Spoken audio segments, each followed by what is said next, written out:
Good morning, good evening, and good afternoon.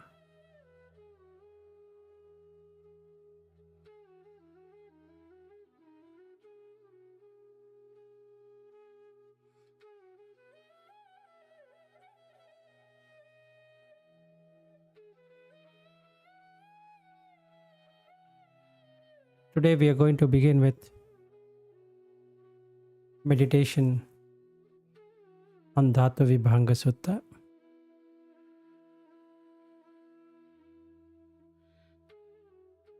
This is a very nice sutta which would help us to reach the Anagami state.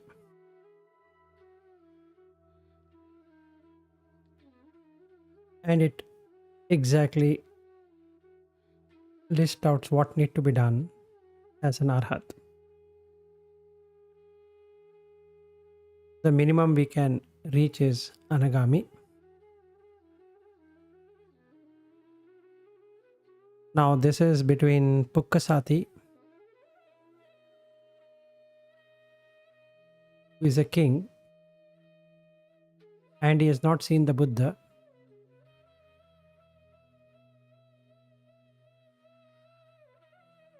And has come in search of the Buddha, who stays in a potter's cottage, where Buddha then comes over to help Pukkasati.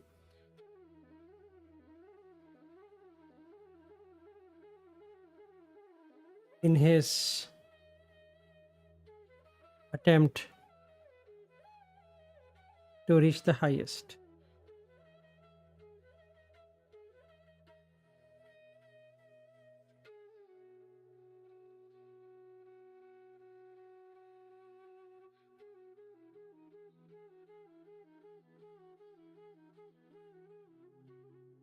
So, what we are going to do now,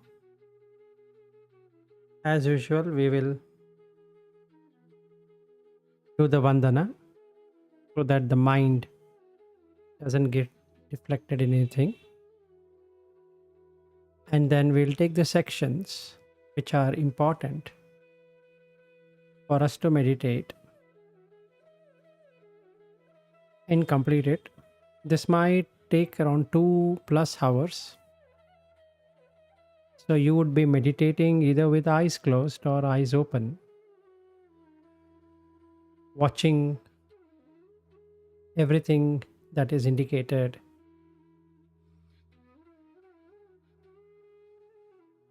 in the sutta.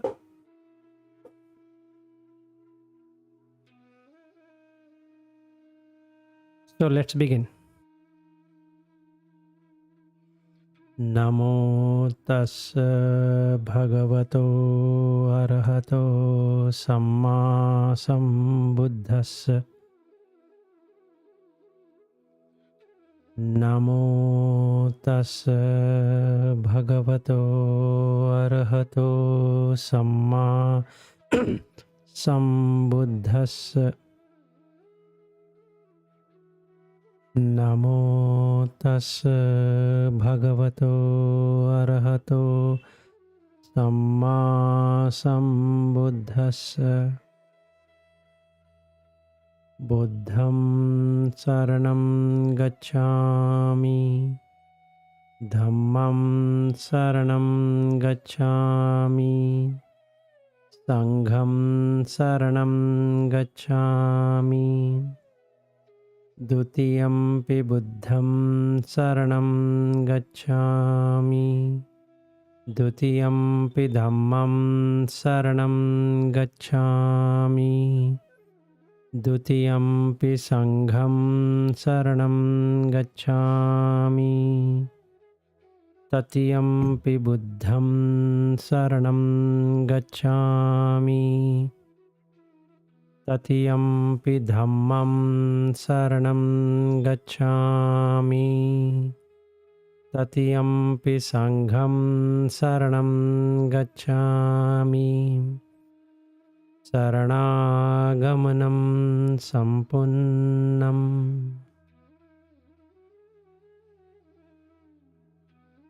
Hopefully, we have established the precepts and we are following it to the greater extent. If not, as we get into the jhanas, the arupa jhanas, as part of the sutta, we might not be able to experience. And then we have to come back and establish the precepts.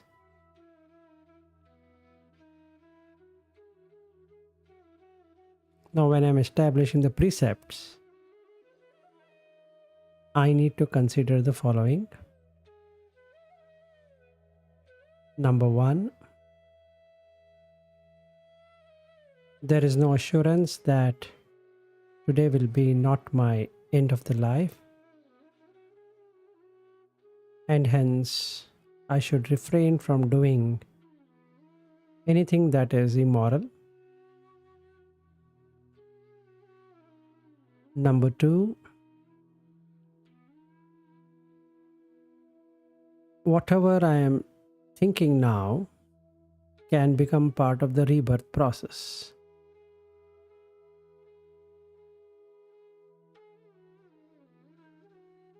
Number three, nobody can come to my rescue at the time of death. And hence, I don't want to break the precepts.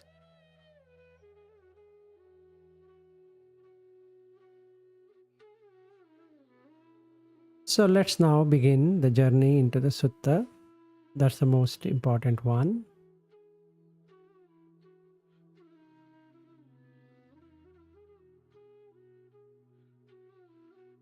So now, what is a person? When I say I am a person, I am an individual, what does that really mean?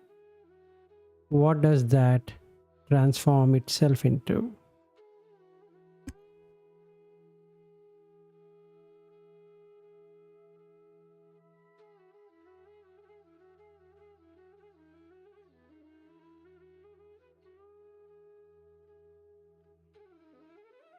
When I say myself or a person, I am referring to 6 quality.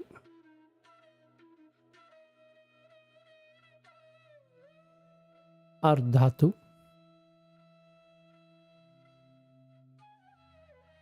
6 fields or home for contact,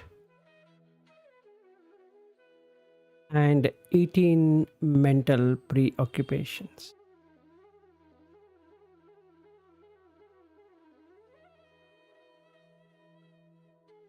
Now, this one flows incessantly without stop.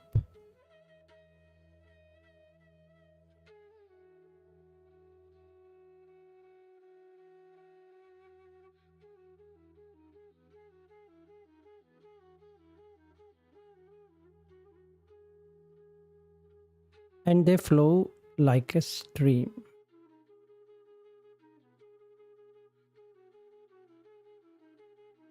So, to stop them, one should not be negligent in gaining the wisdom of what it is.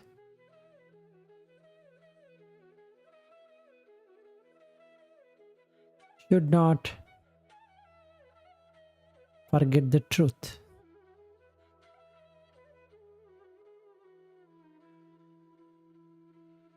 Should then give up all that which is held in the example hand, fist, as though it is very precious.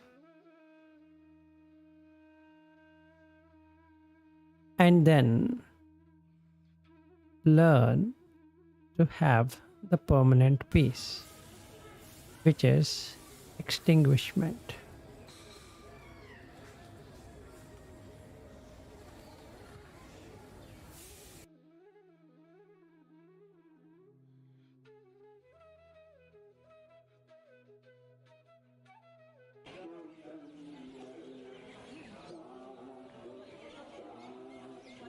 So now let us go one by one. What are these 6 qualities? Now you sit in a proper position, keeping your back straight. Put your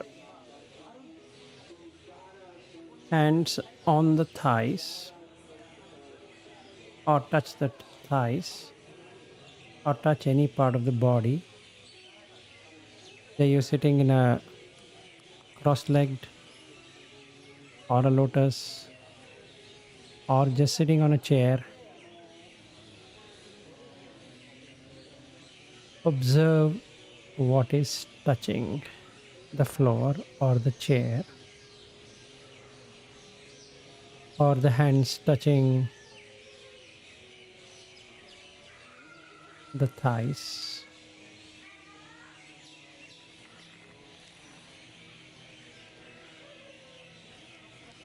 Now let's take the earth quality.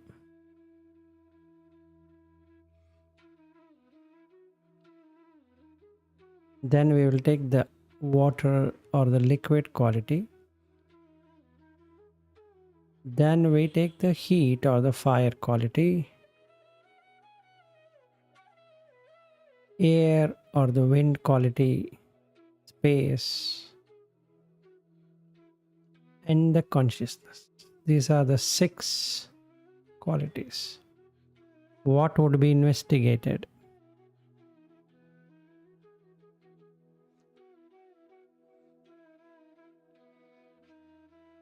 Now the second one is the 6th field of contact. Now in this field it creates home.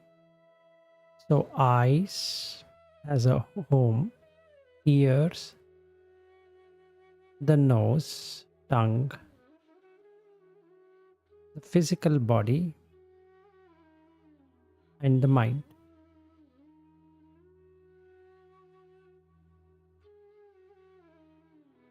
So now when I say a person, it has the 6 qualities.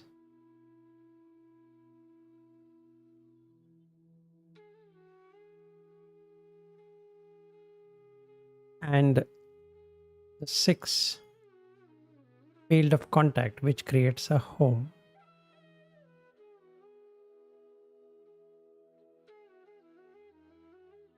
And when we look at the 18 mental preoccupations, preoccupation as in the thoughts. Number 1, sight and the eye. And because of the sight, it can bring me so manasa, mental happiness, do manasa, mental sadness, upekha, equanimity.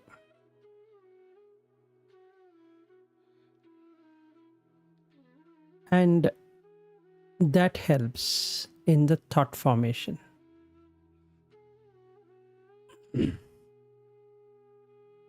Same thing with the ears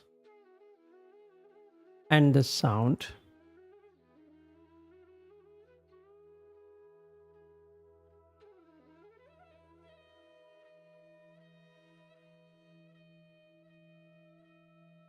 Same thing with the tongue and the taste, nose and the smell, body and the touch.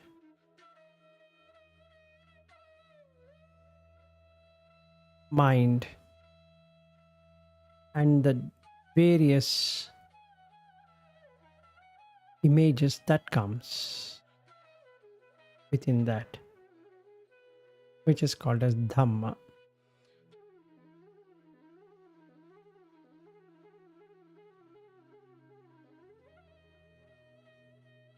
So now if we add them up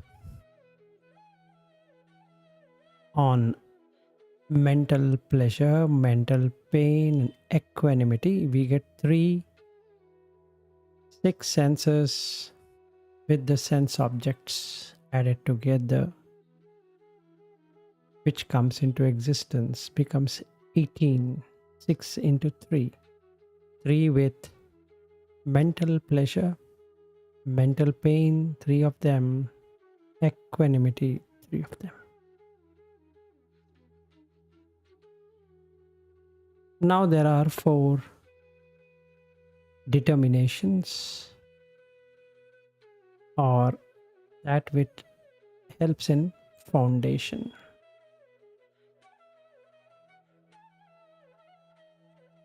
First one is Panya, wisdom, Satya, truth, Tyaga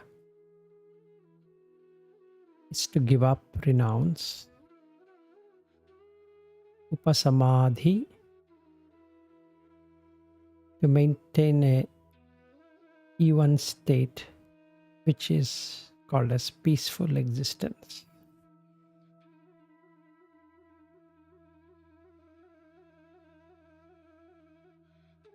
So I need to know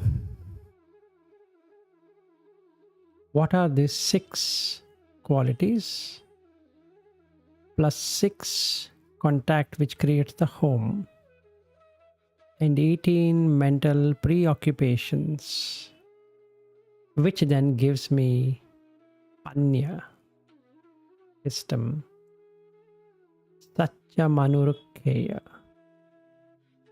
Satya is truth, Mana is mind.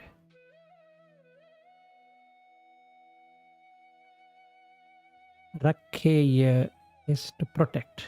So, protect or preserve the truth. Jagamanu Bruheya, fostering, giving up, or to renounce. Santimeva Sasikheya iti, learn how to get the permanent peace.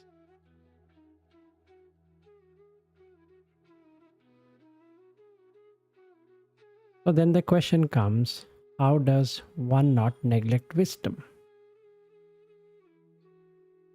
Now we come to each one of these qualities, as in the Pathavi, earth or solid, Apo, the water or liquid, Tejo, fire or heat, Vayu, wind or air, Akasha is the space,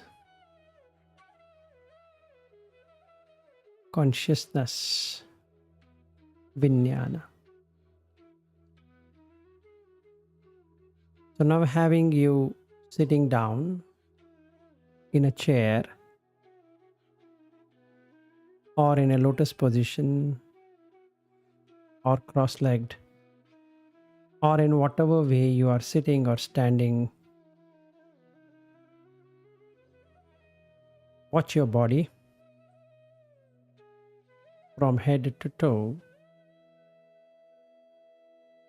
You can see that there is hardness.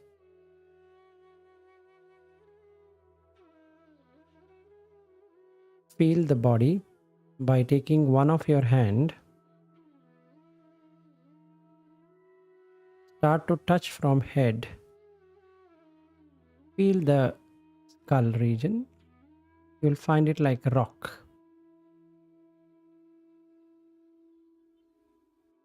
Then you come to the forehead. Again, it is a rock.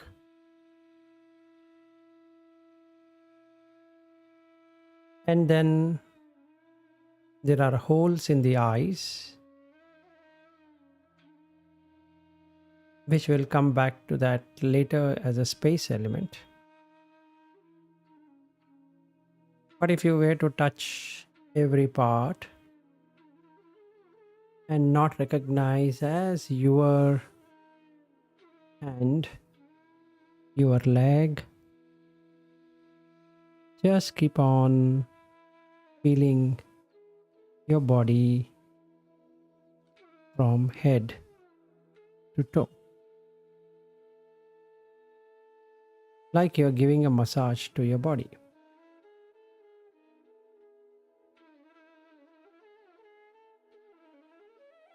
If you see, as soon as you touch and you forget all about this quality, you'll start to feel mentally agreeable,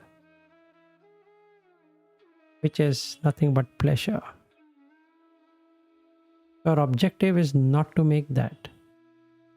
Our objective is to see as it is. So, if I am a male and I'm touching my thighs or legs or hand or anywhere, I can see the hairs, the body hairs. If I am a female, then I might not get to feel that, even though there are light hairs.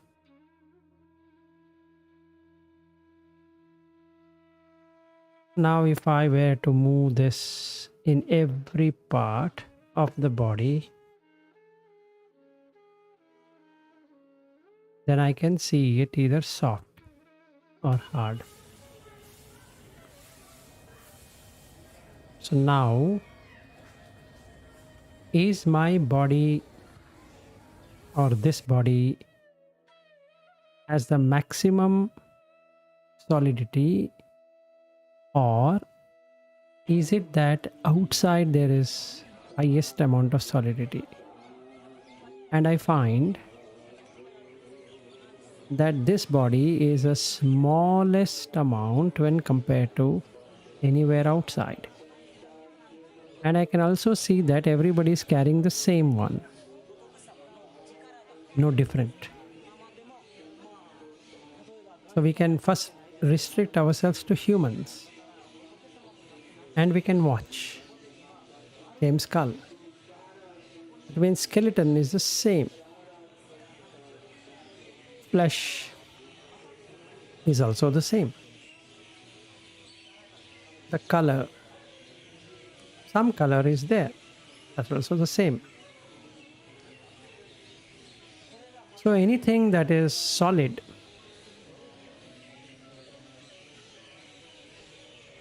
what is there as internal, is also there external. In fact, it is in more quantity than what I really understand.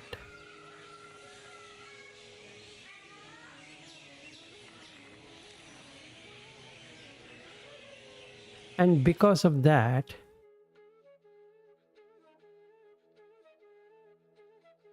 I can see for myself that this is not mine. Because if I say it is mine, then the outside also should be mine, which is not. And the quantity wise, outside is more than what is possibly there inside. So I felt my whole skeletal being, which is not my skeleton, it's just a skeleton. It's not my flesh, it is just a flesh. So whether I touch my thighs or touch somebody's thighs, if I press my thighs or somebody's thighs, if I tap somebody's cheeks or my cheek or any other part of the body, the sensual feeling which is coming has got nothing to do with what really this is. So now I can know that there is a distortion. Even though it is just earth element, I tend to take it as somebody's something else. And if I am touching a female body, I might get an arousal. Or I might get sensually attracted to that softness. Even though there's nothing like that. Because outside also, if I touch the wall, if I touch any smooth surface, like the chair or the table, or even the computer, it's the same. So now I can see the perversion what I have.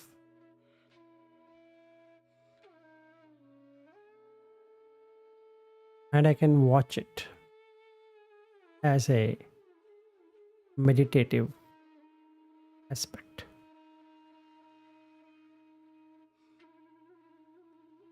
So there is no internal about this. And if I were to go through all the 20 parts of the bodies, which Buddha indicates here, I don't find anything which is mine, or this has become mine, or I am this.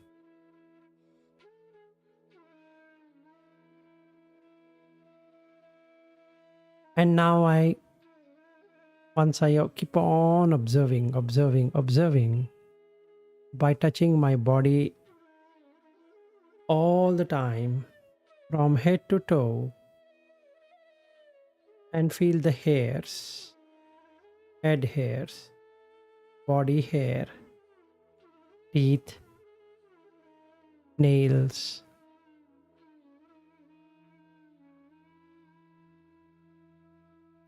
skin, the flesh everywhere in the body, right from my face to the genital, to every area I can find. I don't find anything which is either not solid, that is hard, or not smooth or soft. The softness is coming because there is liquid. If the liquid dries up, then it becomes hard. What I can find out is that the flesh has liquid, and hence it feels soft. But when the liquid goes away, dried up, it becomes brittle and it becomes hard. So now I can find solid means the quality of hardness. So what I need to do is meditate upon this for a long period of time.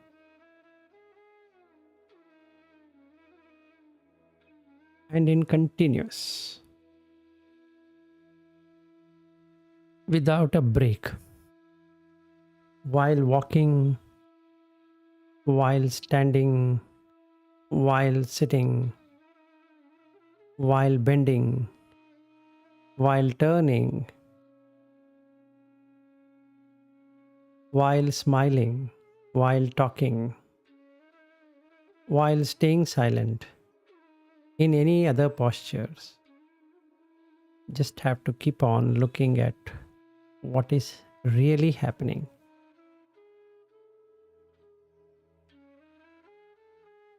While eating, while chewing, while gulping,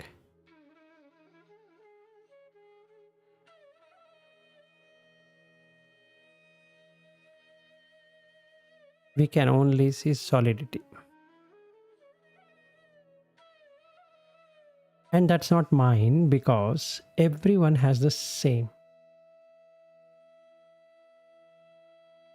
So if I have a wife, she has exactly the same. If I have a daughter, she has exactly the same. If I have a son, exactly the same. On brothers, sisters, and all that. So I don't have to hold on to that.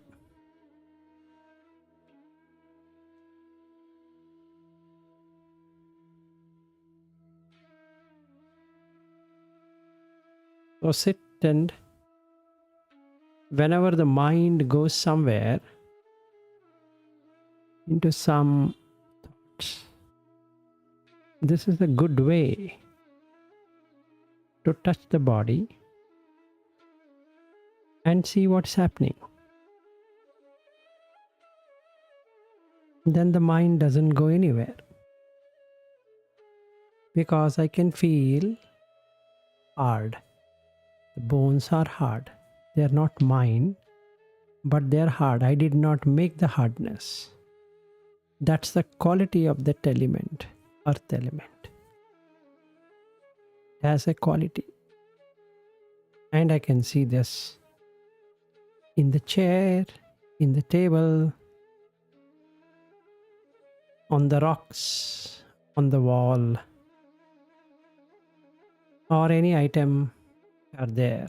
Now I compare between what is outside and what is inside. There's only earth element, not my earth element or my earth quality. It's just a earth quality. And hence, I cannot take it as mine. This bone is mine. This teeth is mine. The skull is mine. The nail is mine. If the nail was mine, why am I cutting it? If the teeth is mine, then why am I brushing it? If the body is mine, then why am I taking bath? Because there is smell, so it is not listening to me. So like that. And the best checking. Why am I going to the toilet? Because that is mine anyway. It shouldn't go out. But that is going out. And I don't like it either. So I can watch it. That's not mine.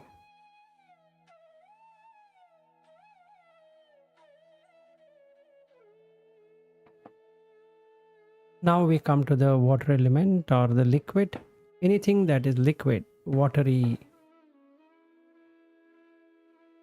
So what can be found? Tears, sweat, saliva, urine. These four things we can watch, if not anything else, like phlegm, blood once in a while.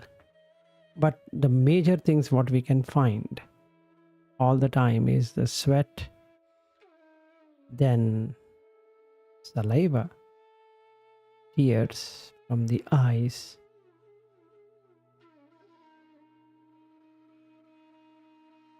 and urine. So what should I do now? If there is sweat coming, just touch that. It's not my sweat. It's just water coming from the body. So I'm getting drops of sweat. Which is higher? This is higher, or the water in the lakes and the rivers are higher? More in quantity.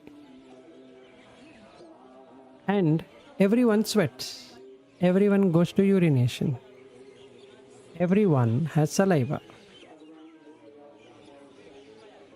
And everyone has tears. So it's not mine. I need to check that.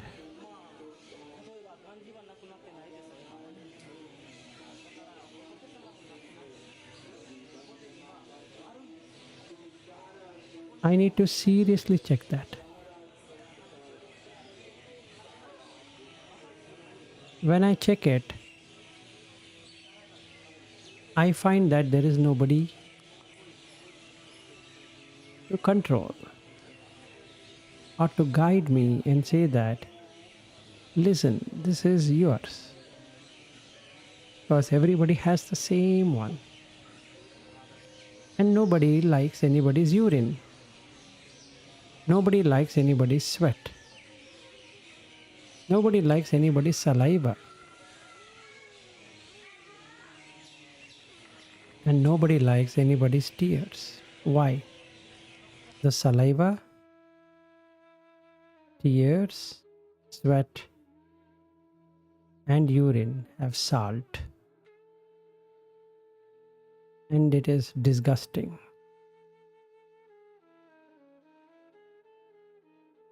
Also, the smell is disgusting.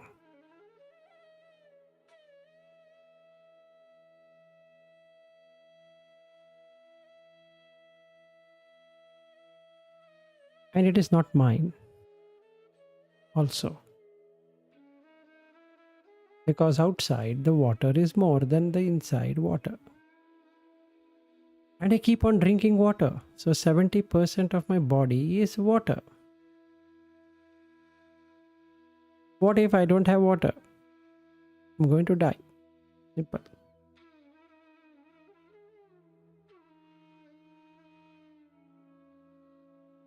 So there is no person without the solid and without the liquid. Now we come to the fire element.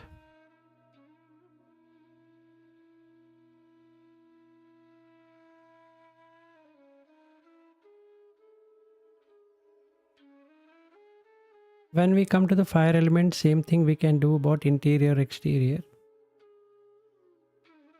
And what is the interior fire element? Anything that is fiery, anything that is heating up, anything that which warms, that which makes the aging of the body possible by digesting food and drink, and heats up when fever.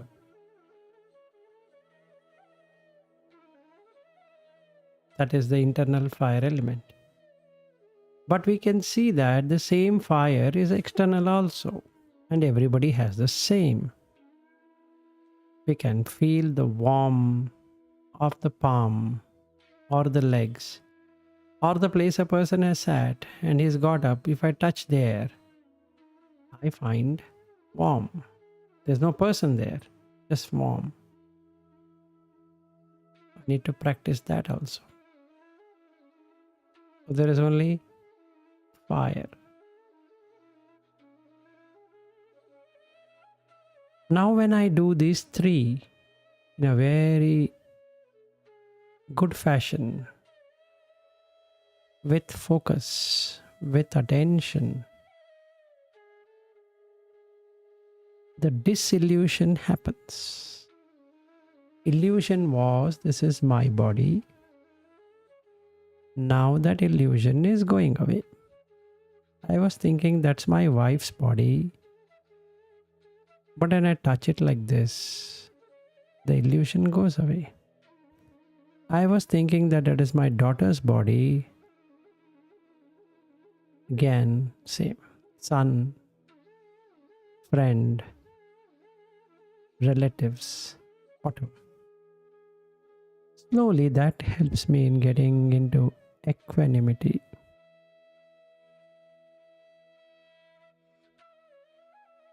And an intuition dawns. Intuition brings in what's the reality. So that helps me to go to other three elements or the quality. The fourth one is Vayu.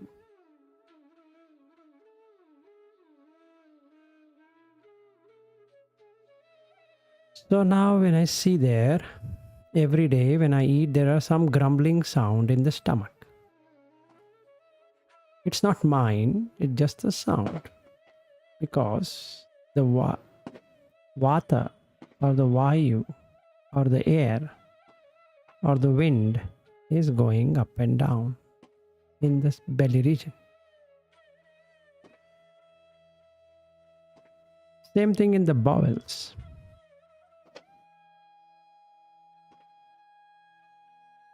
And from the anus, I get this gas, which I call it as gas. It's nothing but air coming out with different kind of sounds.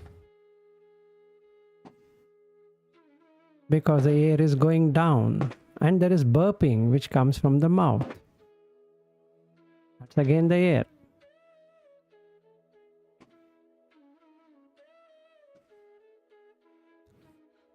And in every arm, legs, all the joints, there is this air for movement.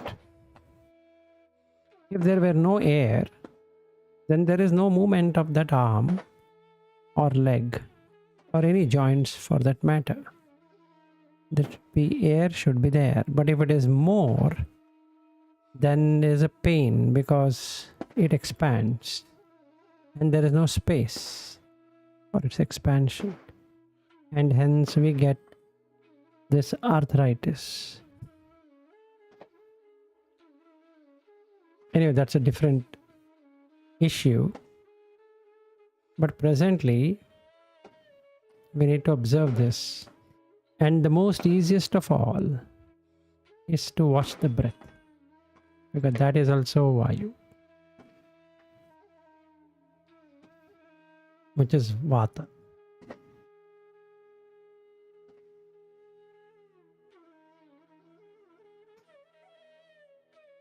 Now if I see the same one is happening with everyone, there's no exclusive. Again, that helps me in getting disillusioned because what I am seeing is only air. There's no person there. So my upadana, holding on, is reducing because I'm seeing it's a earth element or a earth quality or the water quality, liquid quality, then the fire quality, then the air quality. Of movement is the air quality. Of heating up is the fire quality. The liquidity is the water quality. Hardness is the earth quality. Not mine. That's a quality of that element. Now I come to the space element, which is spacious. Where all I can see, there is holes in the ear. Perfect place to verify. There is hole in the nose. Another place to verify. The two holes in the nose.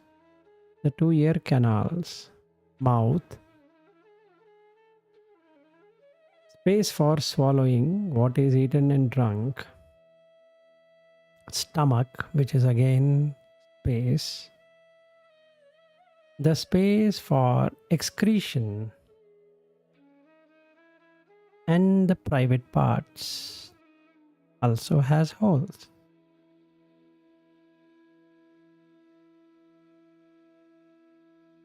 These are the holes, which is nothing but space. And from every space, the sound is coming.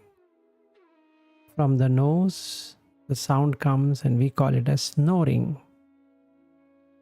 From the ear, you listen, you hear, but also can hear the sound.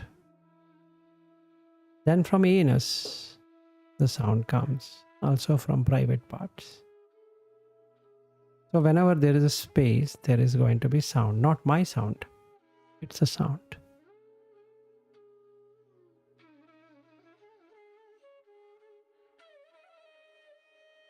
So I can't consider it to be mine because I can see that the same thing is there with everyone. There's no exclusivity. And hence, this is not mine. This doesn't belong to me. And this is not myself. Like my ears, my nose, my mouth, my stomach, my esophagus, my anus. Looks ridiculous if I were to consider like that. Because I can see. So again, that helps in removing the illusion what I have as mine.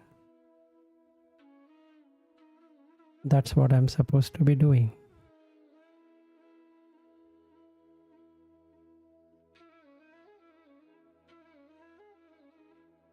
Then I come to the Vijnana, which is consciousness, which is pure and bright. And what does it know? It knows already something is called as pleasure or happiness. It knows something as a pain or unhappiness. It knows something as neutral, neither happiness nor non-happiness.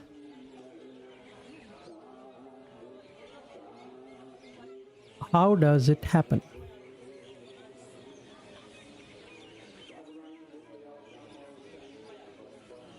When there is Sukha Vedana, the feeling of pleasure due to touch,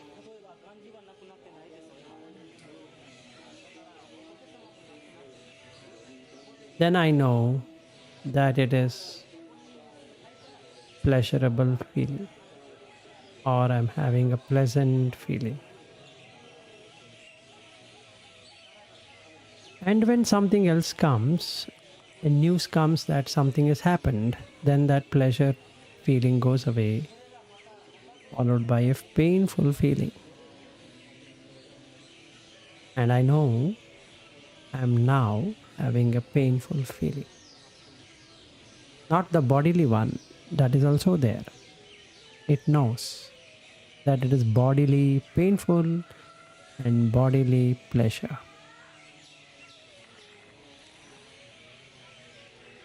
So then I can see that there is nirodha, cessation of that pleasant feeling, because it is now replaced by a painful feeling. But when I hear something or see something which is equanimous, neither pleasant or nor pain, then immediately that painful feeling goes away, replaced by the neutral feeling. So what I can be observant of that the pleasurable feeling fades away depending upon situation. The painful feeling fades away based upon the situation. The neutral feeling also fades away because of a certain situation.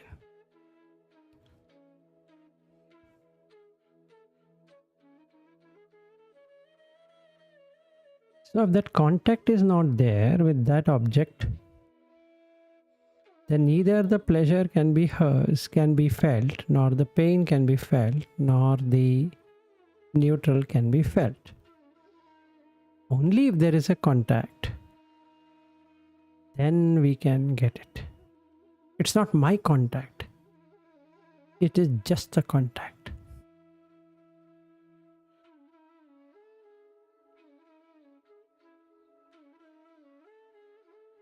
It is like two sticks are rubbed together and it generates heat. And when it generates heat, the fire is produced. But when you part the sticks, set them aside, the heat also goes away. That's a simile for what is happening on pleasure, pain, neutral.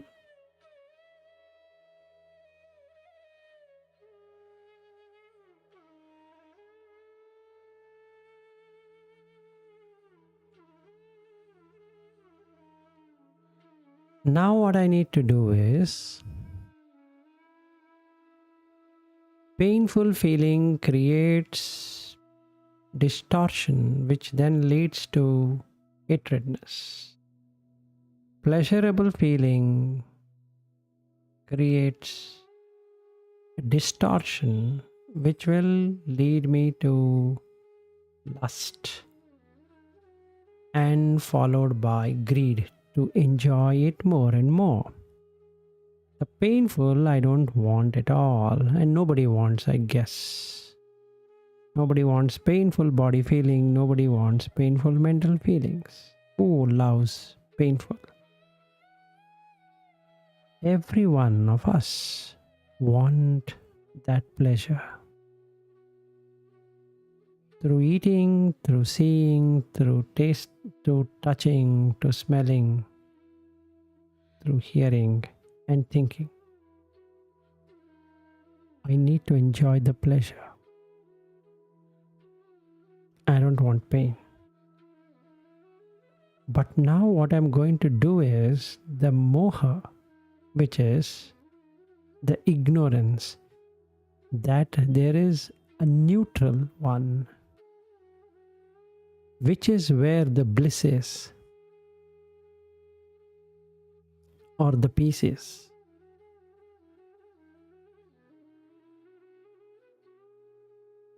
And why don't I stay in that equanimity?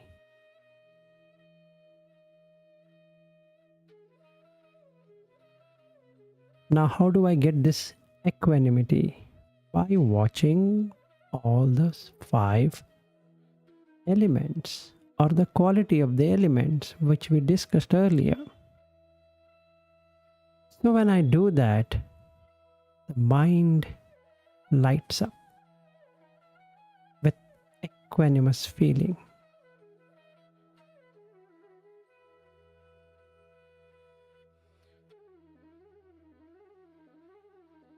Now it is workable, it is radiant, it is pure, it is bright. Now it is ready to get into the arupa jhanas.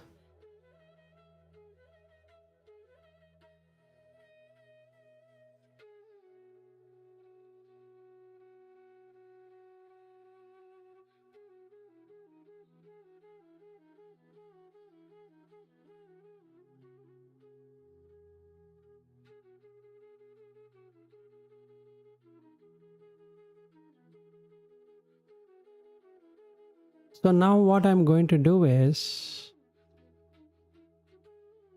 I will get into the dimension of infinite space. Now to develop this infinite space, you need to refer to Chula Shunyata Sutta.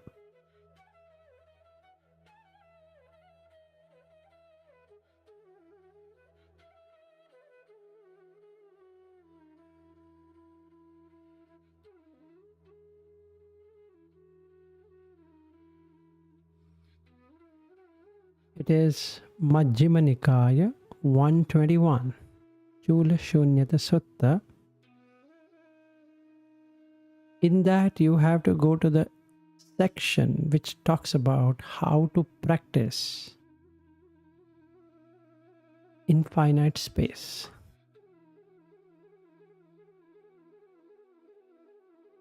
So I will tell you that practice so that you can refer it later, but for now we need to do it.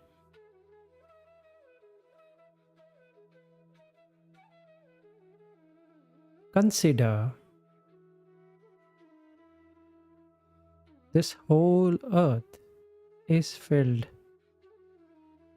with a white cloth or like a desert, which is even. In any direction you see, you should be able to see this white cloth. or a desert, whichever you are comfortable. And if you can't do that, you have to go back to the precepts. Or if you have some kind of addiction, and that is another reason why you would not be able to do this. But if you don't have any addictions, any distortions, any perversions,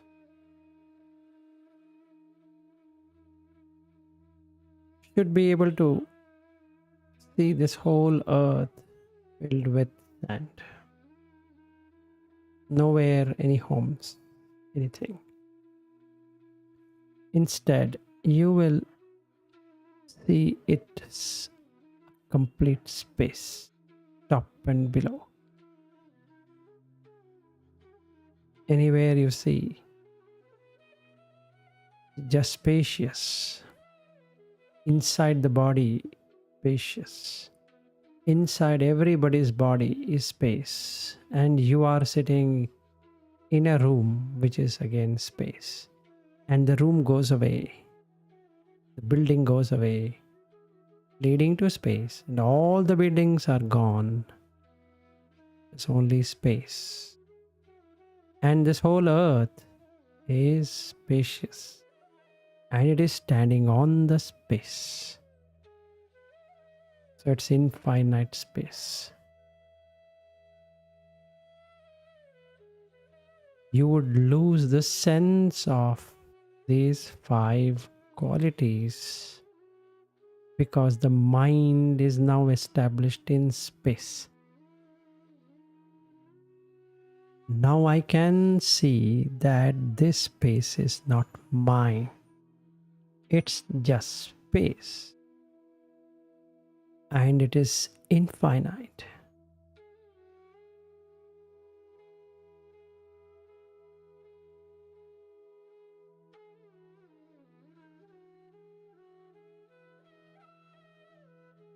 Let's take 15 minutes time to establish this space. Most important thing to do.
Now let us proceed further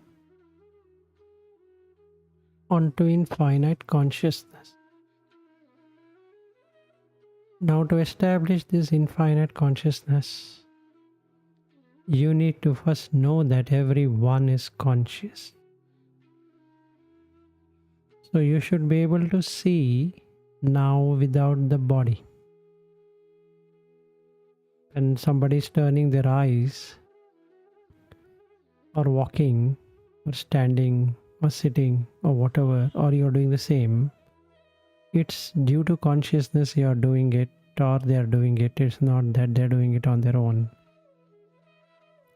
This is slightly tricky, but you're able to see that, then you can watch the eyes and the ears and nose and tongue.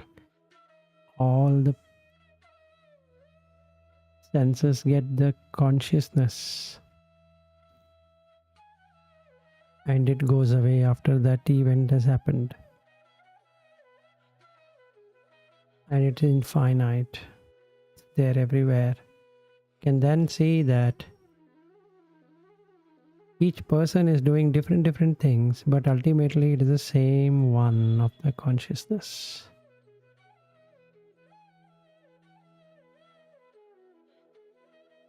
If you are able to get that, you get a very blissful feeling in the heart.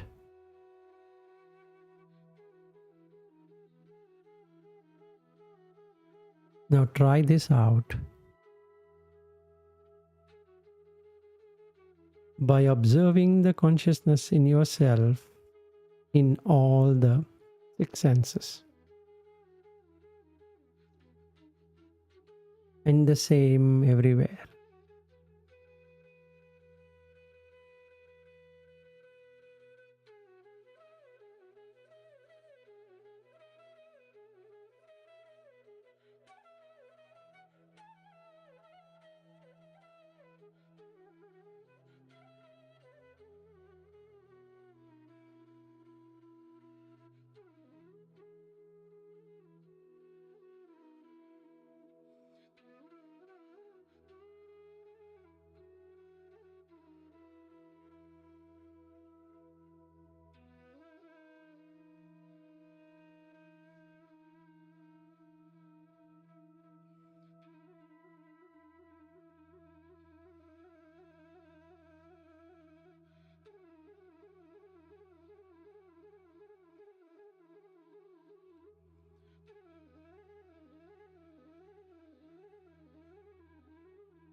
If you get to do it properly, you can see yourself in everyone.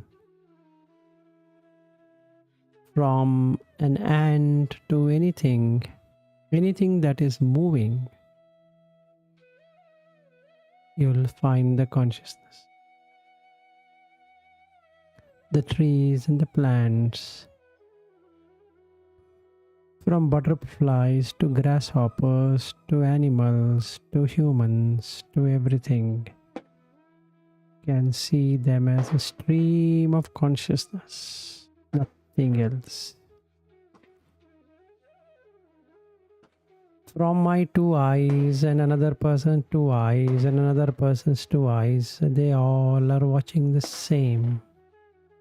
From the ears of mine to the somebody's ears and the other person's ears, they're hearing the same. From the body of mind to another body of mind to another body to another body, like that. If you were to touch it, just touching, like that, you will feel the presence of consciousness, pure and bright everywhere, in everything. And the mind establishes an infinite consciousness.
Now let us proceed next into nothingness. Akinchayatana. Ayatana is the home. Akinchayatana is no home. All the senses have a home. The sight, what is seen through the consciousness, the eye feels that there is a home of that sight. And like that, the sound, what is heard, there is a home for the ear and the nose and the tongue and the body and the mind. Akinchayatana is no home. Basically, it is a state of nothingness. There is nothing to feel. There is nothing to say that this is so and so. So, what you actually see is in your heart, the center of your chest. If you were to practice properly, you would see as though a reflection is falling like a mirror where all object comes and goes away. Like a rear view mirror. You would see it in that way. You would experience it in that way. That there is nothing being there. All along, out of ignorance, I felt that there is something in the sight and sound and taste and keep on accumulating while it appears and disappears, appears and disappears.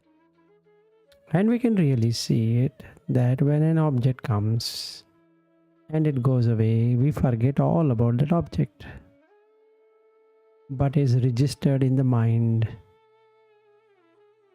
So now when the mind is pure and bright, it can establish itself in Kinchayatana, which is nothingness. It's a very difficult to practice. It depends on how pure is your mind and how much you have let go of the 5 qualities of the elements, and also how much of the 10 immoral deeds have receded.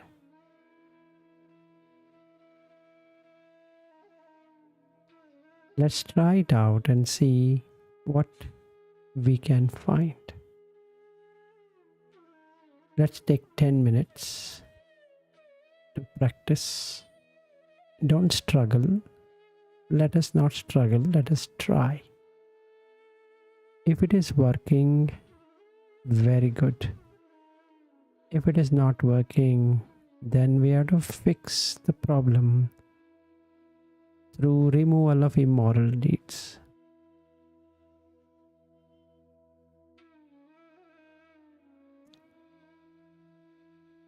Let's do it now.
Now we come to the last of the arupa. Neva sanya na sanya ayatana. Neither perception nor non-perception. Again, it ends with ayatana, the form or the sphere or the field. In English, whatever that can be contributed to it. But actually what it means is that neither there is any symbol nor you can say there is no symbol or the sign. Everything that we communicate to whatever, to whomever, is done through sign and symbols. In this jhana, what happens here is that the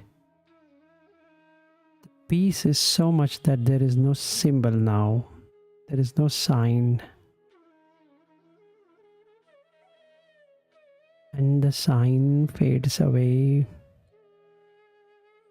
but still certain amount of sign exists, which cannot be said non-perceiving, but also cannot be said that you are perceiving the sign. Now, what does that mean? Right now, I don't have the body feeling, nor I can say that I have a body feeling, nor I can say I don't have a body feeling because there is little bit of feeling. And I can perceive that feeling, but not completely. And all the senses have slept in deep sleep.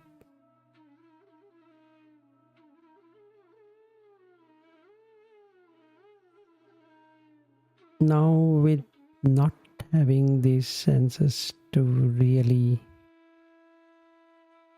sense anything,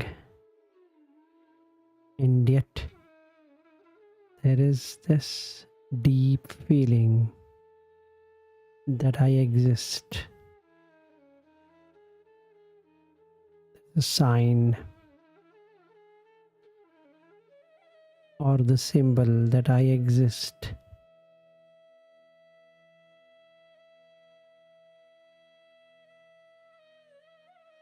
But in a very peaceful existence. But still this subtle I exists.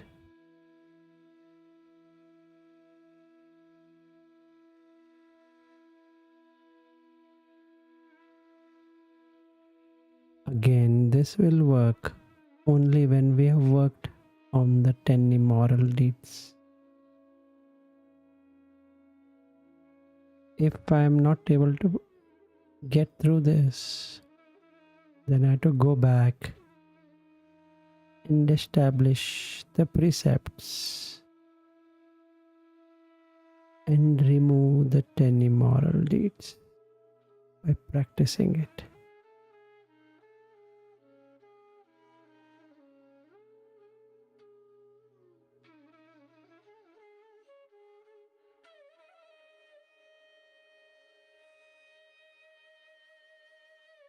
So when I start doing that,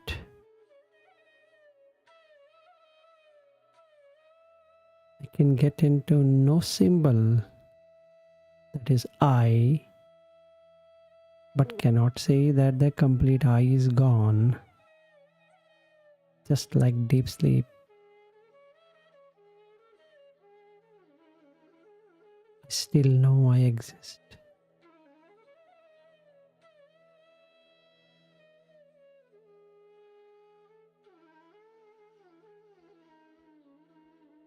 But far better than the gross I.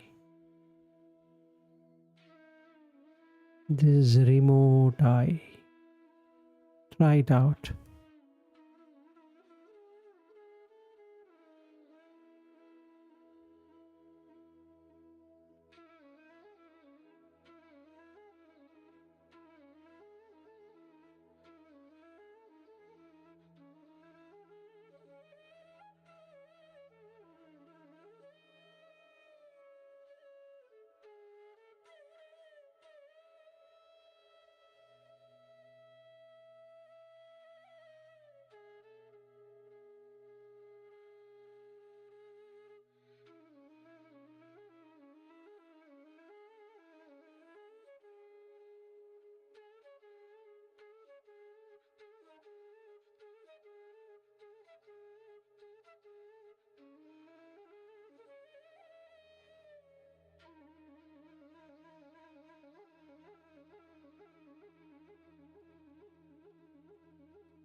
If you were to see that what we did in this for arupa is to establish, that is to take the pain of establishing it. So if you got it, it's good, but do note it is conditioned sankata. If the necessary conditions are met, then only you can get into this infinite space, infinite consciousness, nothingness, and neither perception nor non-perception. If I have not got it, the mind is not peaceful. I have to go back and establish the precepts, work out in removal of the 10 immoral deeds. But if I am able to get that, it brings in raga, because I've ended with neither perception nor non-perception. The symbol of I, the subtle ego exist because I want to experience. It is for me who is experiencing this, and hence it is conditioned.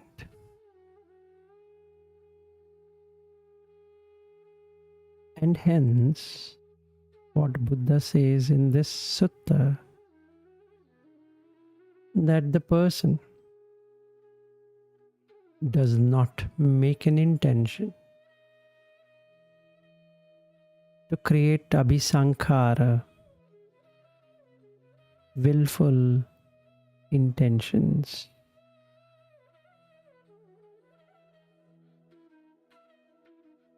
And doesn't do abhisanchetana, excessive, forceful thinking on how to make it happen,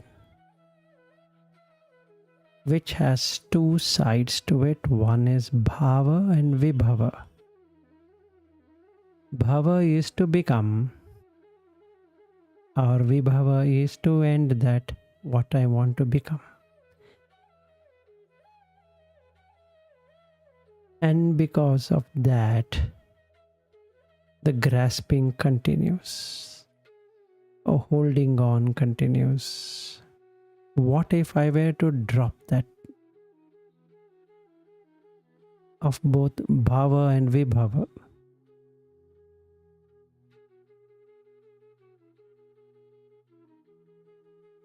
And watch with equanimity.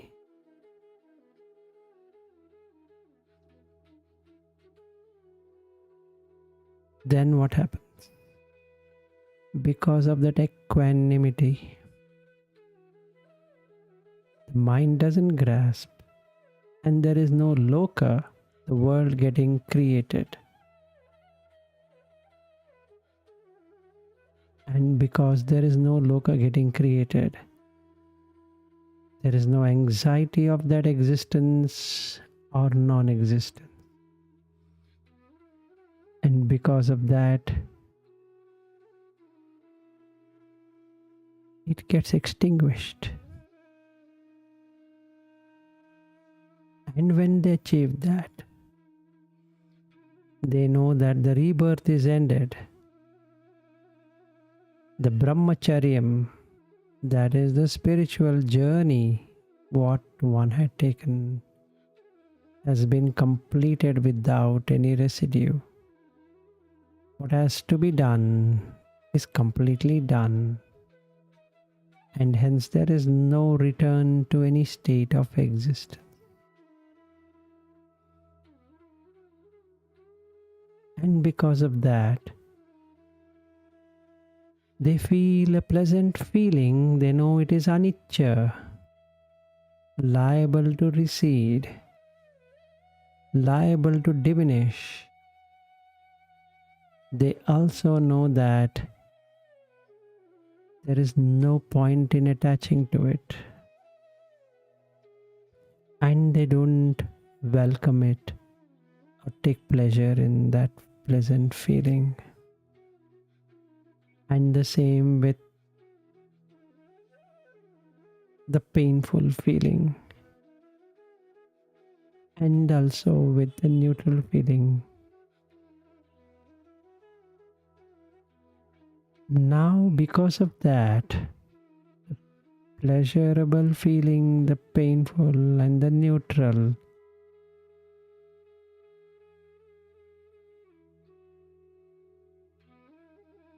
there is no attachment or holding on or stickiness at all. And they can see the end of the body appearing or approaching, and they know it is happening. And they also understand that as soon as the body ends, so the consciousness cools down by itself. There is no further becoming into any existence, means that it is extinguished. So the mind doesn't latch on to anything at all. Without latching onto it, there cannot be any existence. Just like an oil lamp, which is dependent on oil and wick to burn. As the oil and wick are used up, now there is no longer any fuel. The fuel is the bhava, to become something, or I should not become that thing. Both are not there. That's the fuel.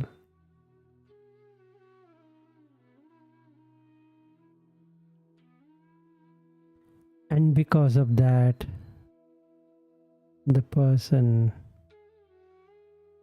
gets the ultimate foundation of wisdom, which is he has ended the pain to do something or not to do something. Sabba dukkha kahe jnanam. So he has ended that suffering or the pain or the difficulty what one has to take to maintain a particular state. Now even the 8th jhana is a state. So the mind latches along with the consciousness to that. And as long as the subtle I exists, so long the rebirth exists. And when he drops due to becoming and not becoming, and remain equanimous, just watching it, neither goes to two extremes, then it gets extinguished. And then he knows that it is the truth, it is unshakable.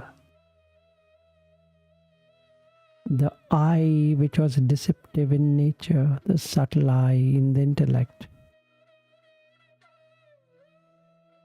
has ended. So there is no deception, there is no falsehood. So now he is endowed with the ultimate foundation of the truth, which is Nibbana, which then leads to Parinibbana. Now they see that in the ignorance, one is to acquire attachment. of upadhi, impurities. Now it has been cut off, and without any collections of any experiences whatsoever, the person has become a chaga, Sanskrit tyaga, which is renounced completely.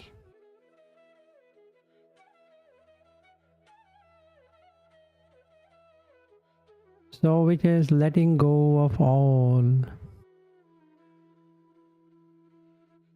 that is created,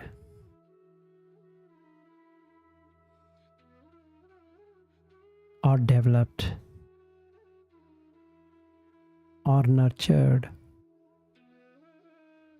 made as mine in a very subtle way.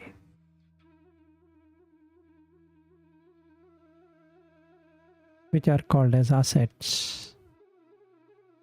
And I is the biggest asti asset. So he has gained sabbu padi patinisaggo tanhakhayo virago nirodho nibbana.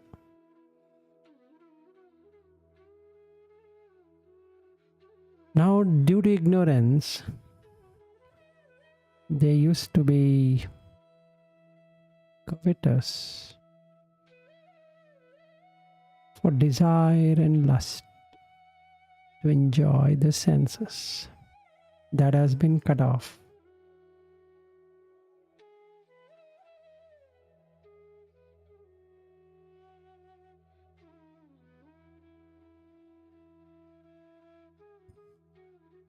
In the ignorance is to be feeling hurt, ill will,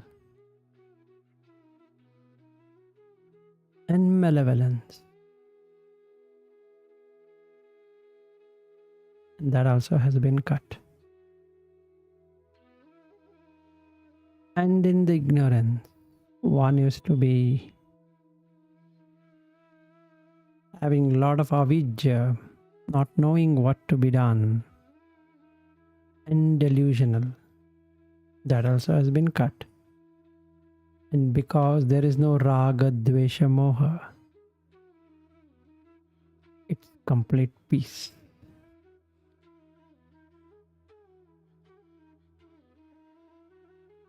This is called upasama. It's come to the complete perfection of equanimity, and hence can establish as a saint.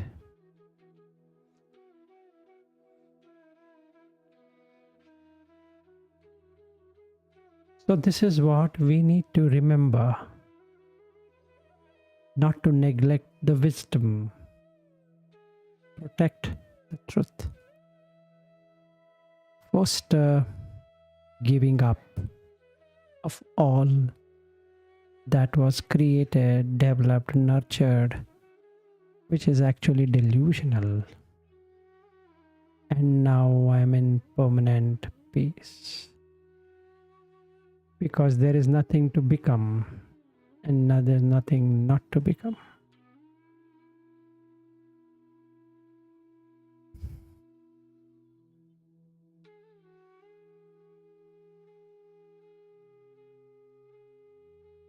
Thus, all forms of identification, like I am and I am this, I will be, I will not be, I will have form, I will be formless, I would be percipient, I will not be percipient, I will be neither percipient or non-percipient. This kind of I thinking, my thinking, and making it mine is a disease, is a boil, is a dart. Having gone beyond all of this me thinking, making it as mine, is a sage of peace. And when this is given up, the subtle I is not reborn, does not grow old, nor does he die, because there is no he or she there. They are not shaken up and they don't yearn for anything. Now, when they don't have anything, how would there be a condition to be reborn? Not being reborn, how would they grow old? Not growing old, how would they die? Not dying, how would they be shaken? And not shaken, what would they be yearning for?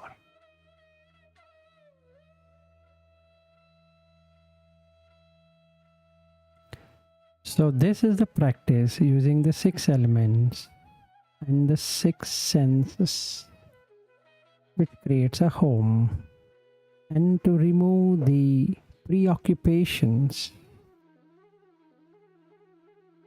And once we do that, establish the 4 jhanas, arupa, and then watch that the amount of effort one has to put. If you hold something, that becomes, you become what you hold. If you don't want something, then again it's a holding. Dropping both the holding will find the peace. That is all about the Dhatuvibhangasutta, which can be used as a practice, as a tool, all the time, considering the elements to reach Anagami, at least non-returner, because it cuts the raga, dvesha, moha to a very subtle level. Only the subtle I might remain, and the kamachanda, sensual lust, and vyapada, ill will, both will go away.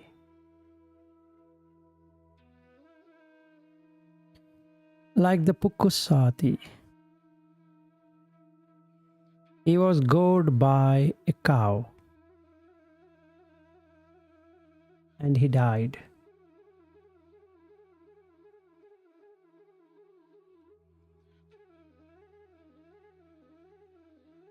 Because Pukusati did not have the bowl or the clothes to get ordained, and he went in search of it.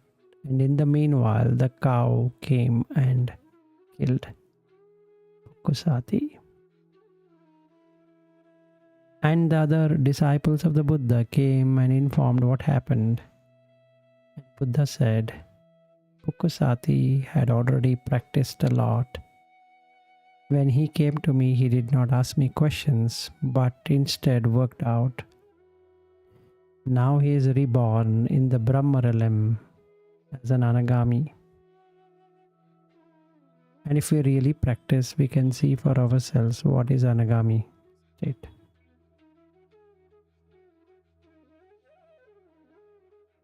So before ending this session, may all beings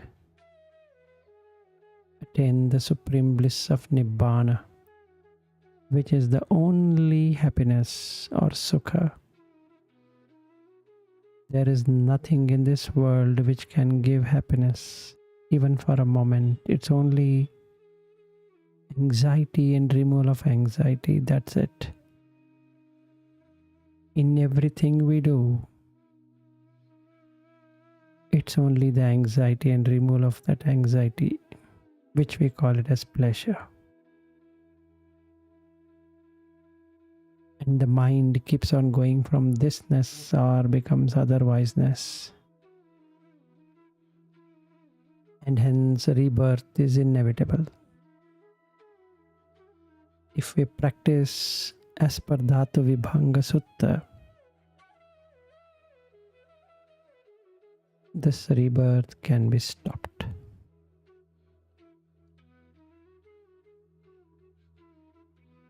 May everyone attain supreme peace.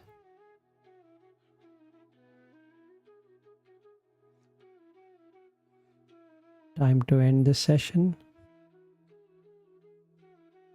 And thanks everyone for being there for almost 2 hours. Hopefully, you should be able to practice as I am practicing too.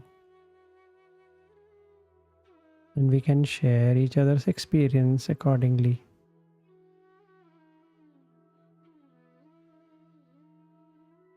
Thank you so much.